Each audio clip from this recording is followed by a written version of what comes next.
Hello viewers, আমি নাসরিন সুলতানা। আজকে আপনাদের সামনে তুলে ধরেছি গাজরের স্পেশাল একটা রেসিপি। গাজর দিয়ে তো আপনারা অনেক কিছু বানিয়ে খেয়েছেন, তবে আমার কাছে মনে হয়েছে ভিন্ন রকমভাবে এই রেসিপিটি স্পেশালি আপনাদের কাছে বেস্ট বলেই মনে হবে। তাই আমি গাজর দিয়ে আজকের এই স্পেশাল ডেজার্টটি আপনাদের সামনে তুলে ধরেছি। গাজরের ক্ষীরডুবি এই স্পেশাল ডেজার্টটি বানানোর জন্য প্রথমে আমি বড় সাইজের দুটি গাজর গ্রেট করে নিচ্ছি। গ্রেট করা হয়ে গেলে আমি ব্লেন্ডার জারে 1 কাপ পরিমাণ লিকুইড দুধ দিয়ে এটাকে ব্লেন্ড করে পেস্ট করে নেব।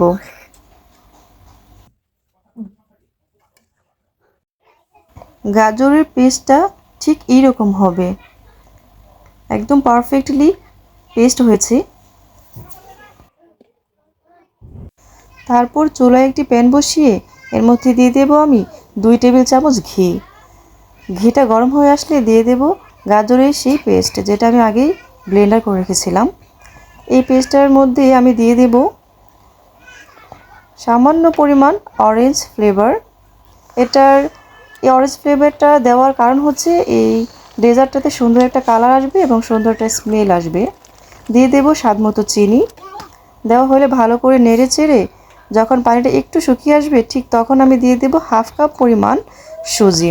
সুজিটা দিয়ে যখন কিছুক্ষণ রান্না করার পর যখন দেখব যে প্যান থেকে এই গাজরটা গা ছাড়িয়ে আসছে ঠিক তখনই আমি দিয়ে দেব এখানে সামান্য একটু ঘি।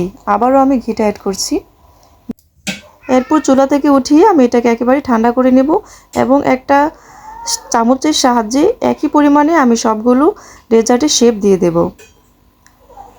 হাতের সাহায্যে এটা শেপটা দিতে খুবই ভালো হয়। একদম সহজেই এই শেপটা দেওয়া যাচ্ছে। আমি একটা কাছ থেকে দেখাচ্ছি, দেখুন একদম স্মুথলি হয়েছে, কোনো ক্র্যাক বা ফাটল পড়েনি, একদম সুন্দর হয়েছে। এই পর্যায়ে আমি মালাইটাকে তৈরি করে নেব। চুলায় একটি প্যান বসিয়ে দিয়ে দেব 2 কাপ পরিমাণ লিকুইড দুধ। দিয়ে দেব এখানে কিছু ড্রাই ফ্রুটসটা অপশনাল। এরপর দিয়ে দেব এখানে কিছু পাটালি খেজুরের গুড় এবং দিয়ে দেব এখানে দুধটাকে আরও ঘন হওয়ার জন্য 1.5 টেবিল চামচ কাস্টার্ড পাউডার, 2 টেবিল চামচ গুঁড়া দুধ দিয়ে একটা উইন্সের সাহায্যে ভালো করে মিশিয়ে নেব যাতে কোনো লাম্পস না থাকে। এই দুধটার সাথে সবগুলো উপকরণ একসাথে মিশিয়ে তারপর আমি চুলাটা জ্বালিয়ে দেব। অনবরত এই মালাটাকে নাড়তে হবে, না হলে তলানিতে লেগে যেতে পারে। যখন দুধটা ঘন হয়ে আসবে তখন আমি এটাকে উঠিয়ে নেব। মালাইয়ের উপর এখন আমি গাজরটাকে দিয়ে দেব। গাজরের ক্ষীরডুবি এই মালাই ডেজার্টটি যদি বাসায় একবার বানিয়ে খান তাহলে সারা জীবন মনে থাকবে।